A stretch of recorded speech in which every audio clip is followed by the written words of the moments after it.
Pensando en familia. Padres, hijos, parientes, relaciones personales en grupo. El rol de sus integrantes. Soluciones y propuestas para un grupo importantísimo de la sociedad. Pensando en familia. En Citas de Radio. Muy bien, ya estamos en la columna Pensando en Familia y es un gusto para mí darle la bienvenida a Alejandro de Barbieri, psicólogo uruguayo que siempre nos trae algo interesante para comentar. Bienvenido Alejandro a Citas de Radio, soy Elisa Peirano, ¿cómo estás? Hola Elisa, ¿cómo estás? Un gusto para mí compartir estas columnas, llevando adelante alguna reflexión que ayude a seguir pensando en las familias de hoy. Bueno, ¿y qué desafío te has planteado vos mismo para el día de hoy cuando nos comentaste que querías hablar del rol del docente y cómo se alía o no se alía con los padres? Qué buen tema que nos trajiste. Ahí está. Ese tema en el libro Educar sin culpa yo lo toco de alguna manera. De hecho, la bajada del libro es Optimismo y entusiasmo para padres y educadores. Le puse eso porque se precisa, ¿verdad?, llegar a los padres y a los educadores.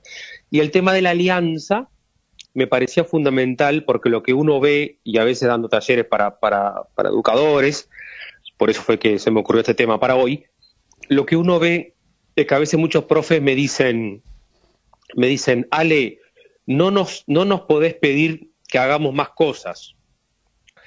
Entonces, ¿se acuerdan que creo que fue la columna pasada, o si no fue la otra, pero creo que fue la columna pasada, que hablábamos del rol del padre y el rol de la madre? ¿Se acuerdan? Sí. Que hablamos del apego y hablamos del desapego y todo eso. Y de alguna manera el planteo nuestro es que el docente actual hace de padre y hace de madre cuando los papás no están cumpliendo con este rol. O sea, si tú te acordás, Elisa, antes se decía que la familia era la primera instancia socializadora del niño. Uh-huh. Y lo que nosotros decimos en Educar sin culpa es que eso ya no es más. Por supuesto, estamos hablando que hay excepciones que sí, pero a modo general, los padres cansados y trabajando mucho, cuando llegan a la casa no tienen tiempo o no se hacen tiempo para educar, con lo cual eso se terceriza en los docentes. Y esto trae una desventaja importante. Primero para el docente, porque el docente tiene que hacer de padre y madre. Esto es obviamente en forma simbólica, en forma metafórica, ¿verdad? Uh-huh. Que es decir que no cuando tiene que decir que no, o le dice, espera un poquito tu turno, que estoy con tu amigo, o abrazar, besar, acariciar y digamos todo el rol madre de sostén emocional de muchos chicos que vienen carentes en esta área, ¿no? Uh-huh. Y cuando planteamos esto en los cursos para docentes, muchos educadores nos dicen esto, pero no, pará un poco, eso lo tienen que hacer los padres, sí, pero no lo están haciendo. Y si seguimos así, no lo van a hacer, por lo menos por un buen tiempo, hasta que no revolucionemos los centros educativos con talleres para padres, talleres que incluyan a los padres. Por supuesto que en algunos centros educativos, y sobre todo más en los primeros 5 años, se da, pero después se olvidan o hacen una charla de un psicólogo cada tanto, que hasta a veces es peor, porque los padres se descansan diciendo, bueno, va un psicólogo a hablar, entonces yo no le hablo.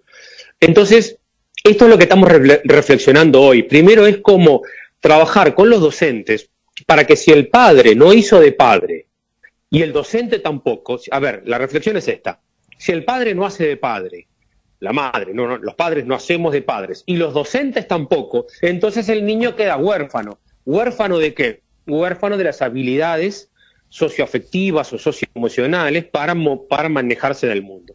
No sé cómo es en la Argentina, pero creo que pasa un poco parecido en Uruguay, que está, por suerte, está de moda la inteligencia emocional y la educación emocional, y todo el mundo habla de la educación emocional en las escuelas. Entonces, si todo el mundo habla de la educación emocional en las escuelas, es porque esto falló en la primera instancia socializadora, que era la familia. Entonces, lo que debemos recuperar es esa alianza entre padres y educadores. ¿Se entiende lo que estoy conversando, Elisa? ¿Cómo lo ves? Sí, se entiende perfecto. Ahora, tengo algo para preguntarte, porque quizás esa expansión de darnos cuenta de que necesitamos una educación emocional en las escuelas, viene no solamente, o sea, no creo que venga porque haya mucha carencia de educación normal en los hogares, sino por darse cuenta de que la importancia de la integralidad del ser humano trasciende los contenidos y los conocimientos. te hago un poco de contra acá, ¿no? No, sí, no estoy de acuerdo para nada. Ajá. No, te llevo a la contra, pero bien, con respeto y con el cariño que tenemos. Entiendo que ese es el argumento y por supuesto que sí, pero esto trae, a ver, no sé cómo es en Argentina, en Uruguay tenemos un problema grave, capaz que ustedes pueden averiguar para la próxima, pero casi siempre nos pasan las mismas cosas. Sí. En Uruguay tenemos alumnos con dificultades para el lenguaje y para la comprensión. Por ejemplo, se venden más entradas de películas dobladas al español que subtituladas. Se venden más entradas de cine de películas dobladas que subtituladas. Y esto quiere decir que tenemos problemas graves de lenguaje y comprensión. Por supuesto que las emociones son importantes, ¿quién va a negar? Pero también es importante leer y escribir y aprender matemática, aunque te parezca aburrido, me explico. El tema de la educación emocional, bueno, pero nos vamos de tema, podemos hacerlo otro día, por supuesto que no es la única razón de que pase esto que estamos hablando, pero sí que el docente tiene que educar, digamos, emocionalmente en habilidades que antes venían de casa. Viste que es una queja muy común de los docentes. Sí. Tendría que venir educado de casa, sí, pero no va a venir. Entonces, mientras no venga, una cosa es aprender a traer los cordones, el docente ayuda, ¿verdad? Pero también vemos que el docente se queja porque está todo el tiempo diciendo, o quédate quieto, calmate, pedir perdón, decir gracias, ¿no? Claro. O sea, está tratando de, antes el niño entraba educado, o sea, la maestra lo instruía en el saber que le faltaba, digamos, ¿no? Claro, y nosotros complementábamos de alguna manera. Pero hoy en día, por supuesto que la maestra tiene el desafío de, aparte de enseñar las tablas, vamos a suponer, también educar en esas inteligencia emocional que se traía de casa. Ahora, es lógico que no se traiga de casa si tenemos padres en Netflix y niños o adolescentes que te dicen, mi mamá no tiene tiempo para cocinarnos o para enseñarnos a cocinar y se encierran en el cuarto. O sea, fíjate lo que nos están contando los chiquilines. O sea, que padres que no le dedican tiempo a la formación emocional de los hijos. Entonces, y acá quiero citar, acá vamos al centro de la columna, que es un colega argentino que yo valoro mucho, que se llama, se me fue el nombre, Jaime Echeverry, Guillermo Jaime Echeverry, que es un genio. Entrevistado en Cine de Radio también. Claro, rector de la UBA, médico. Bueno, Jaime Echeverry tiene un libro que se llama La tragedia educativa, que yo lo cité bastante en mi libro. Y en eso dice justamente esto, dice que 30 años atrás, la alianza entre padres y educadores, y esto vale para lo privado y para lo público, no es exclusivo ni de lo privado ni de lo público, 30 años atrás, la alianza entre padres y educadores era implícita. ¿Qué quiere decir? Tú entregabas el niño a la escuela, ¿no? Y se confiaba en el docente. Se confiaba en los educadores. Por supuesto que podría haber macanas también como hay ahora. Pero se confiaba. ¿Te acuerdas de esa viñeta que se hizo muy famosa hace algunos años de que antes el nene traía notas malas y el papá le preguntaba qué notas son estas, ¿no? Y ahora es el padre el que le pregunta a la maestra, ¿no? Defendiendo al nene qué notas son estas, como diciendo, le podría poner una nota mejor a mi hijo. Y esa es la alianza que se perdió y que debemos recuperar, que padres y educadores vamos en la misma línea. Por eso yo me desvivo cuando voy a los centros educativos a que trabajen y que incluyan a los padres para recuperar esta alianza, que no quiere decir que los profes no tengamos cosas para cambiarlo, claro, porque como docente también me siento muy responsable, que si hay un porcentaje alto de chicos que no están terminando el secundario en tiempo y forma, entonces evidentemente nosotros los docentes también tenemos cosas para cambiar, ¿verdad? Claro. Ahora, ¿tendrá que ver esto, Alejandro, con toda una crisis a la autoridad en general que tenemos como sociedad, que incluye los padres y los docentes? Exactamente, mira, me va siguiendo el hilo de lo que había armado para la columna. El otro punto que plantea Jaime Echeverry es la legitimidad docente. O sea, y eso, yo en este último libro que escribí, que creo que sale en julio ahora en Argentina, lo van a tener en el capítulo 5, que hablo de ser adultos, justamente que el drama es que hoy no hay adultos. Entonces, 40 años atrás, de vuelta voy al mismo ejemplo, mi vecina, a ver si a ti te pasaba lo mismo, yo tengo 47 años, tu vecino te mandaba para adentro cuando yo estaba jugando en la calle, con la misma autoridad que mi madre. O sea, el vecino adulto, o tu abuelo, o el tío, o un hermano mayor inclusive, tenía, ¿verdad?, una legitimidad por ser adulto. Y este es el gran drama que tienen los docentes hoy, que no se sienten legitimados, ¿verdad? Y que los padres también no legitiman su rol, con lo cual muchas veces los los papás salían con los chicos o salían, ¿verdad?, con el abogado que le va a hacer el juicio al liceo, a la escuela, en vez de aliarse con el educador, decir, bueno, mira, esta es tu versión, hijo. Perfecto, vamos a hablar con la maestra, ¿no?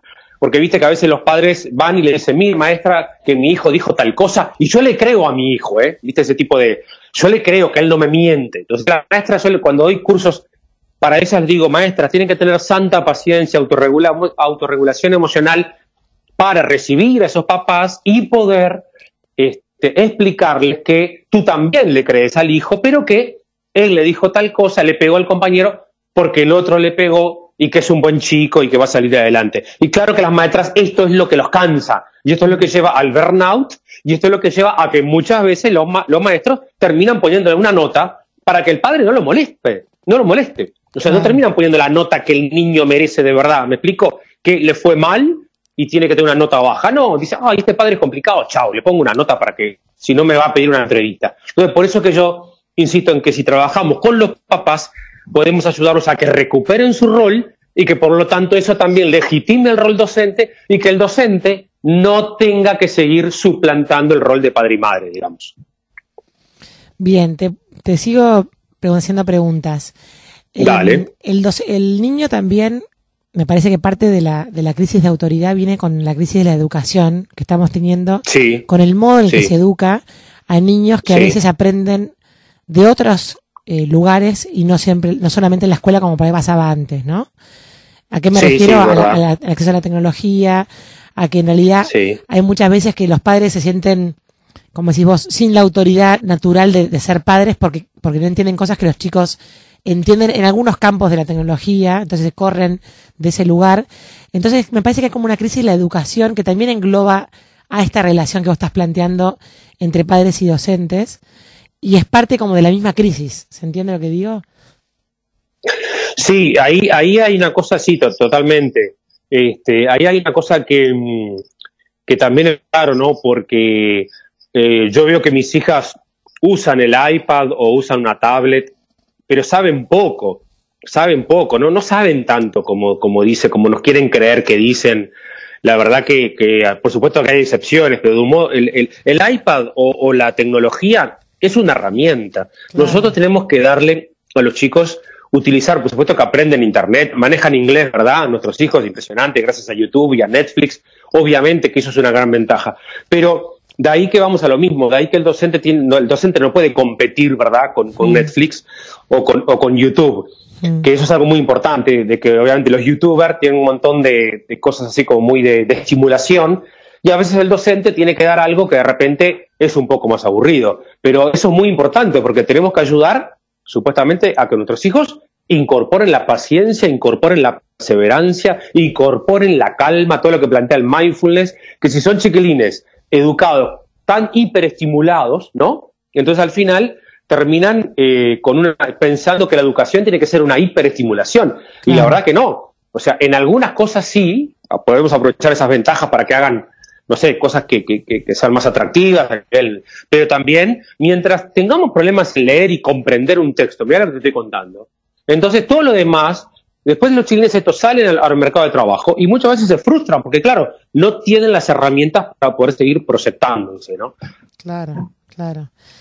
Está bueno lo que dijiste de que la educación no es solamente una hiperestimulación, ¿no? Es otra cosa también. Claro, porque este es un drama que se confunde sobre todo los niños chicos, pero que hoy en día también pasa con los grandes, ¿no? Que esas ya vienen de una generación hiperestimulada. El tema de la tecnología, viste, la adicción a la tecnología, ya hay muchos autores. Yo sigo mucho a una autora que no sé si ustedes la han leído, pero que es muy clara, se llama Christine Lecuyer, tiene un libro que se llama Educar en el asombro y tiene otro libro que se llama Educar en la realidad. Y esa habla del asombro. Es precioso como habla de eso, de que tu hijo ya está en Disney, dice. Está en Disney ahí en tu casa jugando, armando un castillito, de que no precisas llevarlos a Disney para que estén en Disney, ¿no? En el sentido de que los padres de hoy, viste, se tratan siempre de que la infancia sea mágica. La infancia no puede ser más mágica de lo que ya es. Claro. Tu hijo ya está viviendo un mundo fantástico y un mundo mágico, leyendo, imaginándose un texto, imaginando que es un superhéroe, imaginándose que es Simba, no sé. Y después, lógico, para eso es tan importante la imaginación y tan importante la tolerancia a las frustraciones, que es otra de las charlas preferidas mías de internet de Rowling, la que escribió, ¿cómo es Harry Potter? Sí. ¿Cómo se llama? Rowling, creo que Sí. es. La autora de Harry Potter, la escritora inglesa, tiene una charla TED, una charla de estas de la graduación de Stanford o Harvard, no me acuerdo qué universidad, que se transformó en libro, donde ella habla de la importancia del fracaso y la importancia de la imaginación. Y si nosotros con las redes, Catherine Lecuyer se llama, acá la encontré, a la de Educar en el Asombro. Si nosotros a los chicos no los dejamos fracasar y les damos todo aparte para que no se imaginen, entonces claro, son chicos que van a ser difíciles después de construir un mundo por sí propio, ¿no? Por eso es muy importante, el ojo al gol con la tecnología y con la hiperestimulación, ¿no? Qué interesante. Mira, acá te doy la cita. Cuando un niño se acostumbra a niveles de estímulos altos, reclama estímulos cada vez más rápidos y más intensos y entra en una espiral de sobreestimulación. Por eso es el riesgo que los papás a veces no se dan cuenta, ¿viste? Pasan de Peppa Pig a esto y ahora esto y ahora esto, se vuelven demandantes, como dicen los padres, y en realidad el niño no es demandante. El niño, o sea, yo lo hago demandante como adulto si yo cada vez que tiene una demanda satisfago esa demanda. Ahora, si yo como adulto pienso, respiro antes de responderle, ¿no?, a lo que me pide mi hijo, entonces muchas veces digo que sí, pero muchas otras le digo que no. Ya te dio la abuela el chocolate o ya te dio mamá, ¿no?, el postrecito, ahora te vas a la cama con un libro que papá te va y te lee un cuento. O sea, para tratar de ayudarlo a que él salga de esa sobreestimulación. Ustedes habrán visto los papás jóvenes, que yo trabajo mucho con ellos, realmente la falta de paciencia que tienen enseguida, pero están tan cansados los padres que tienen falta de paciencia. Yo les digo, tu hijo es un milagro, no es un PowerPoint, es un milagro, no es un Prezi, es un milagro, es un trabajo amoroso, pero tenés que dedicarle tiempo para que él pueda estar moldeando el cerebro de tu hijo cada vez que le das todo lo que pide, y de esa manera lo dejas frágil para que mañana, cuando sea adolescente, si tiene un celular va a querer otro, ¿verdad?, y se le ofrece una droga, va a tener un cerebro fácilmente manipulable para eso, ¿no? Claro. También hay un tema entre la relación entre docentes y padres, sobre todo padres primerizos, acá acabas de nombrar a los padres jóvenes, en el cual se genera una especie como de que el padre inseguro y joven se siente como juzgado frente al docente que digamos que lidia con el hijo, ¿no? Entonces como que ahí también hay una especie como de, hay que zanjar la confianza entre los dos de vuelta, que está un poco como, se miran desde veredas de enfrente, ¿no? Claro, ahí está, y muchas veces ahí a mí me preocupa mucho esto, porque veo a veces de los docentes, yo entiendo que están desbordados, para mí no hay otra explicación que eso, que muchas veces, viste, padre, hasta ahí, de este no pueden pasar, viste, cuando le ponen esas normativas de que no pueden pasar tal línea y que no pueden no sé cuánto. Entonces, claro, eso va generando como un cuadro y otro cuadro, ¿no? Y los padres con WhatsApp empiezan a analizar obsesivamente, viste lo que contestó, a esta le corrigió, a esta no le corrigió, y se va generando. Por eso yo creo que los talleres que yo trabajo siempre, padres y educadores a la vez, a mí me dan muchísimo resultado, claro, porque ahí se vencen los prejuicios, ¿verdad? El papá se encuentra con esta maestra, la maestra se encuentra con este papá, me explico, no son los padres de WhatsApp, me explico, es María, es Joaquín, es Fernando, entonces ahí pueden entender mejor que lo que el no que le dijeron a su hijo es para ayudarlo a crecer, no es porque el docente se haya agarrado con su hijo, viste que a veces tienen esa, la tiene con mi hijo, porque mi hijo es inteligente. No, la verdad que no es tan inteligente como vos crees, me explico, o sea, es inteligente en esta área, como de inteligencias múltiples, pero en la inteligencia lógico-matemática le cuesta, pero no es que no, me explico, que que el docente, los papás van y a veces como que denuncian que los docentes, este profesor no ha sabido despertar el Einstein reprimido que es mi hijo. Claro. No, la verdad que no hay ningún Einstein reprimido, señor. Acá está la prueba y le fue mal. Va a tener que estudiar un poco más. Claro, lo que pasa es que usted... el padre también es como que le quisiera pasar un poco su mirada amorosa al chico, del chico al docente, que siente que no la tiene. Entonces, claro, pero esa no es una mirada amorosa, le está haciendo un daño a la autoestima de su hijo. Esto es lo totalmente grave. Porque una buena autoestima es en qué es bueno mi hijo y en qué no. Y no todos somos buenos en todo. Claro. Por ejemplo, a mí me gusta mucho hablar y me cuesta escribir. Entonces, cuando escribo un libro, me lleva mucho trabajo, porque tengo que lidiar con mi ansiedad, con mi estrés, con las actividades que tenga. Entonces, es muy bueno que una maestra le diga a su hijo, mirá, es muy bueno en gimnasia, le cuesta matemática. Y no tener que esa maestra pobre estar lidiando con un papá que la espera la salida. Viste que hay casos de agresiones y todo eso que ustedes habrán visto también en Argentina pasa, ¿no? Agresiones físicas o agresiones verbales, ¿no? Al docente porque no pudo hacer que su hijo pasara la prueba. Entonces eso es lo que lleva a que después el docente, si está cansado, si está en burnout, le termina poniendo una nota para que el profe, para que el no tener esa entrevista con los padres. ¿Me explico? Entonces termina dañando eso, la autoestima de un hijo que precisa saber en qué es bueno y saber en qué tiene que esforzarse un poco más para mejorar en matemática o mejorar en gimnasia o en las distintas habilidades, ¿no? Uh-huh. Por eso la alianza entre padres y educadores, yo tengo un artículo que se llama Familia y Escuela, una familia disfuncional, haciendo alusión a que debemos ser una alianza funcional, no patológica, para ayudar a los chicos a crecer y en eso para mí se puede hacer actividades concretas, ¿verdad? Talleres, charlas, con padres, con educadores. Por ejemplo, yo cuando a veces me piden un congreso en educación, siempre trato de pedir que haya educadores, que también den charlas, que no sean solo los psicólogos y los psiquiatras los que hablen los educadores,